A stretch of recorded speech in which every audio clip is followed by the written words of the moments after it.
बच्चों देखो कल तक मैंने 8th क्वेश्चन तक करा दिए थे, ये 1.2 एक्सरसाइज है आपकी क्लास 12th। 8th क्वेश्चन तक तो मैंने करा दिए थे, ठीक है। 9th क्वेश्चन है ये, अच्छा क्वेश्चन है, इंपॉर्टेंट है। सबसे पहले इसका रे डायग्राम ही चेक करना पड़ेगा। रे डायग्राम अगर आप देखते हो तो आपको क्लैरिटी हो जाएगी कि क्या होने वाला है क्या नहीं होने वाला है। ये क्या कह रहा है, इफ एन इज, अच्छा फंक्शन कहाँ से कहाँ तक डिफाइंड है ये, n to n, natural to natural, मतलब नेचुरल वैल्यू रख सकते हैं, नेचुरल वैल्यू मिल सकती है यहाँ पर। मतलब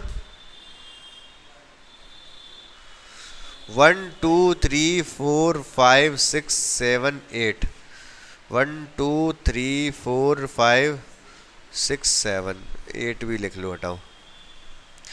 तो सबसे पहले मैं वैल्यू डालता हूँ इधर, n की वैल्यू सपोज मैंने डाल ली, if n is odd, odd मतलब 1, 1 मतलब इसमें डालनी पड़ेगी। ये कह रहा है अगर ऑन n ऑड है तो इसमें वैल्यू डालो, तो 1 + 1 / 2 कितना आएगा, है 1।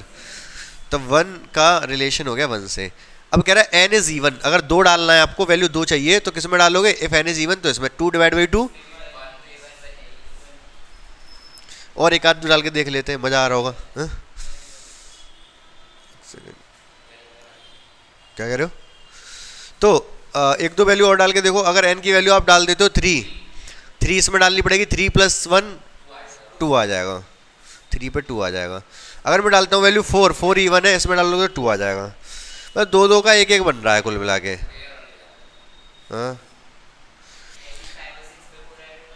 हाँ बिल्कुल सही बात है, नहीं 3, 5 और 6 पे दोनों पे 3 आ जाएगा, 7 और 8 पे दोनों 4 आ जाएगा।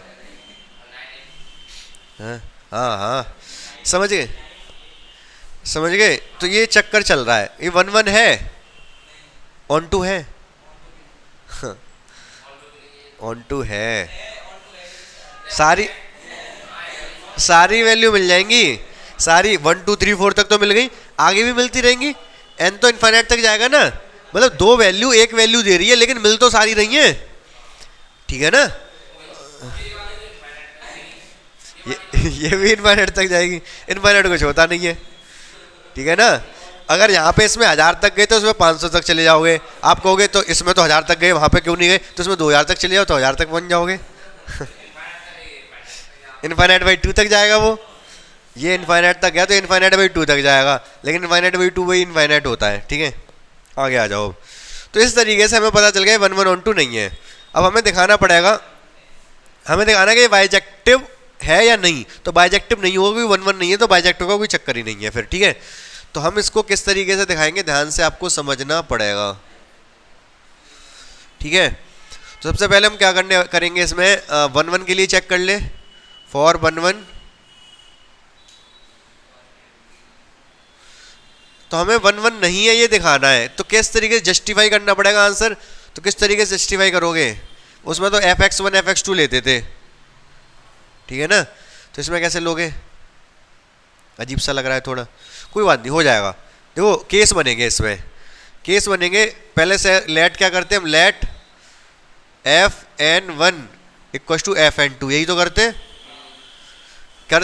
1 1 के लिए क्या होता था, इफ fx1 इक्वल है fx2 के, इम्प्लाइज दैट x1 बराबर है x2 के, तो कह देते थे 1 1 होगा।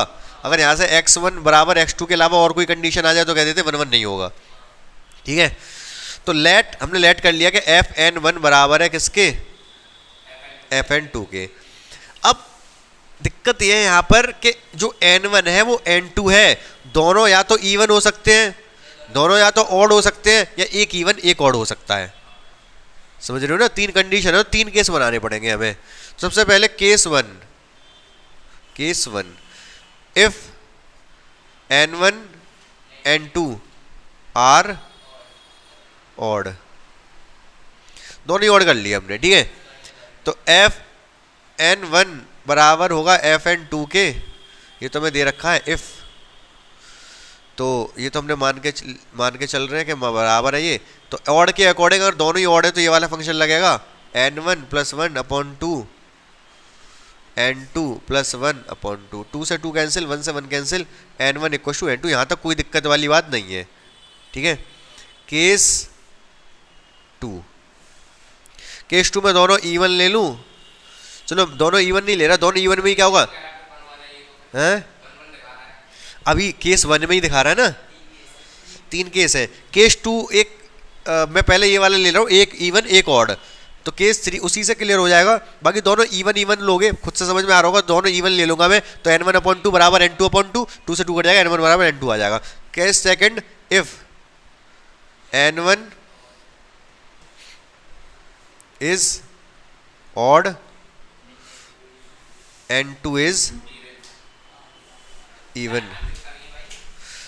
तुम किस टाइम आते हो, टाइम पता है तुम्हें? हाँ क्या कह रहे हो? ऑड अच्छा नहीं लग रहा। टाइम टाइम कितना हो रहा है? 6:30 बज रहे हैं। नई शर्ट पहन के आए हो, बटन खोल के आए हो, तो लेट आओगे। इधर देखो ध्यान से अब। If n1 is odd n2, हाँ हाँ इधर इधर, if n1 is odd n2 is even. n1 अगर ऑड है, इफ, इसके बाद भी इफ fn1 बराबर है fn2 के। fn1 ये लगाओगे, ऑड है, n1 ऑड है, n1 + 1/2, ये इवन है, ये वाला लगाओगे n2/2, कैंसिल। तो यहां से कंडीशन क्या आ गई? n1 + 1 बराबर है n2 के। बराबर नहीं आए दोनों, कंडीशन क्या थी? बराबर आने चाहिए। अगर fn1 fn2 के बराबर, तो n1 n2 के बराबर आना चाहिए। ये क्या कह रहा है? ये +1 घुस आ गया बीच में, तो इससे सिद्ध होता है कि ये क्या नहीं है, 1 नहीं है। तो hence function fn is not 1, hence fn is not 1, ठीक है।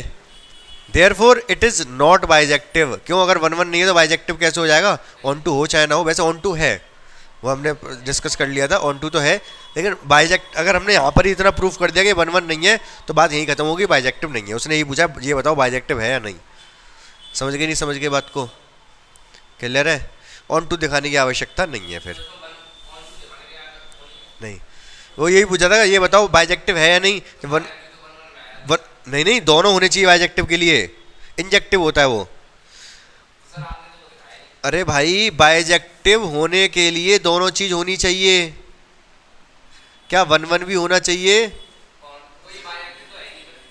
हाँ, 1 भी होना चाहिए, ऑन टू भी होना चाहिए। अगर 1 नहीं है तो ऑन टू क्यों चेक कर रहे हो? 1 नहीं है तो बाइजेक्टिव नहीं है, बात खत्म हो गई। यहीं पर बात खत्म हो गई ना। नेक्स्ट क्वेश्चन देखो, 10th वाला। और जो 10th क्वेश्चन है, क्या बताना है इसमें? सबसे पहले तो फंक्शन देख लो। फंक्शन ए से वी डिफाइंड है। ए क्या है? r-3, बी क्या है? r-1, ठीक है। मतलब ऑल रियल नंबर एक्सक्लूडिंग 3 और all real number excluding 1। Function जो है f(x) x-2/x-3 दिखाना कि 1 ऑन टू है या नहीं है।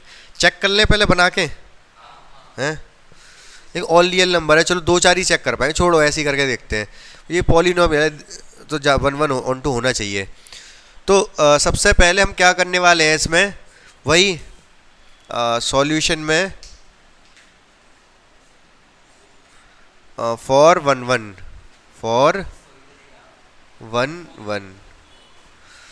के लिए चेक करते हैं पहले, ठीक है। बुक में क्या देखना है, इधर ही देख लो, सारा क्वेश्चन इधर ही है।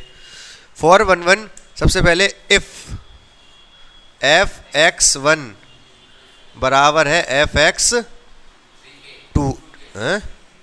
f(x1), तो f(x1) कितना होगा? x1 - 2 upon x1 - 3, x2 - 2 upon x2। इसको सिंप्लीफाई करके देखते हैं आना क्या चाहिए इससे। x1 = x2 आना चाहिए, कुछ और आ गया तो 1 नहीं होगा, x1 = x2 आ गया तो 1 होगा। देखते हैं सॉल्व कैसे करेंगे इसको। क्रॉस मल्टीप्लाई को डायरेक्ट कर दो, x1 का इसमें मल्टीप्लाई होगा x1 x2, x1 का इसमें होगा 3x1, 2 का इसमें होगा -2x2, इसका इसमें होगा प्लस का 6। इधर x1 का इसमें होगा x1 x2, इसका इसमें होगा -2x1, इसका इसमें -3 2 प्लस 6 से 6 खत्म, x1 x2 से x1 x2 खत्म, 3x1 है, 2x1 है, इसको इधर ले जाओ, 3x2 को इधर ले आओ, प्लस का हो जाएगा इधर आके 3x2, यहाँ पर -2x2 है ये, इसको उधर ले जाओ, उधर जाके प्लस का हो जाएगा, और ऑलरेडी उधर 2x1 उपस्थित है। एक बचा, एक x2 बचा, इधर एक x1 बचा, 1 1 तो है, 1 1 तो है, और कोई कंडीशन आई नहीं इसमें, और कोई स्पेशल केस भी नहीं है कि आपको दोनों अलग अलग केस बना के चेक करना है। तो अगर ये x1 = x2 आ गया तो हम लिख सकते हैं देयरफॉर f is 1 1। ठीक है, अब ऑन टू के लिए चेक करेंगे। ऑन टू के लिए इसमें चेक करना, इससे आपको ज़्यादा क्लियरिटी हो जाएगी ऑन टू का क्या चक्कर होता है। तो ऑन टू में चेक करके दिखाता हूँ। For onto, for onto के लिए चेक करोगे तो ऑन टू के लिए मैंने क्या कहा था, सारी वैल्यू मिल पाएंगी, जो मेरा स्टेटमेंट था ना, अब ज़्यादा समझ में आएगा। अब हमें नहीं पता कि जैसे फंक्शन क्या है, एक्चुअली इसकी जगह y रख दिया मैंने, y = x - 2 / x - 3। y की सारी वैल्यू मिल पाएंगी नहीं मिल पाएंगी, इसको देख के पता कर पाना मुश्किल है, इसको देख के पता कर पाना मुश्किल है। हमें नहीं पता चल रहा कि x की वैल्यू क्या रखें कि y की वैल्यू मिलेंगी नहीं मिलेंगी सारी।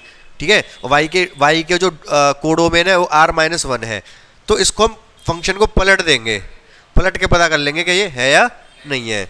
तो कैसे पलट देंगे भाई, तो सबसे पहले हमें फंक्शन को मतलब x को अकेला रखना है और y की टर्म में लेके आना है। तो ऐसा कैसे किया जा सकता है, ऐसे पहले इसको इधर ले आओ। कहाँ से आ रहे हो आप? तो यहाँ तक बच्चों आपको बात क्लियर होगी। तो क्या करना है,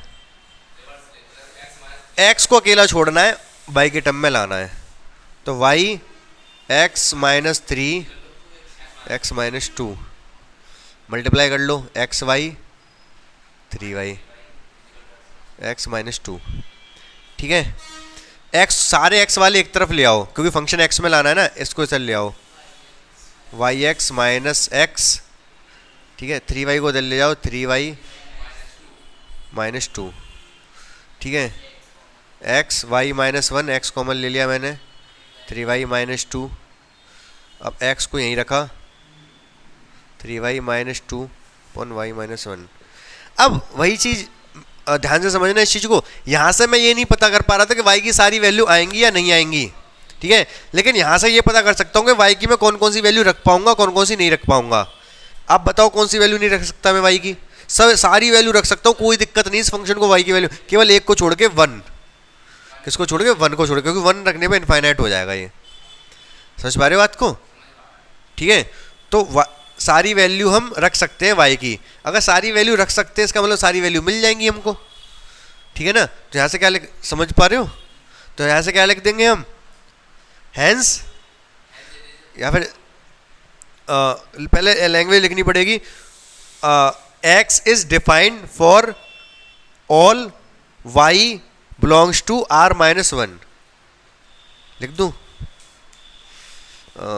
देयरफॉर x डिफाइन होना चाहिए, ऐसा ना हो कि y की वैल्यू कुछ रखे x डिफाइन ना हो, तो y की वैल्यू नहीं रख सकते आप। तो x इज डिफाइन, समझे अभी क्या कहा मैंने? y की किसी वैल्यू के लिए ऐसा ना हो x नॉट डिफाइन हो जाए, वो y की वैल्यू रख ही नहीं पाओगे आप। जैसे फॉर एग्जांपल 1, लेकिन 1 तो उसने दिया ही नहीं ना कोडोमेन में। x is define for all y belongs to r-1, hence it is onto and bijective also। Bijective क्यों? क्योंकि 1 1 तो पहले ही कर दिया। समझ गए? नोट कर लो, फिर कोई कंफ्यूजन है तो पूछ लो।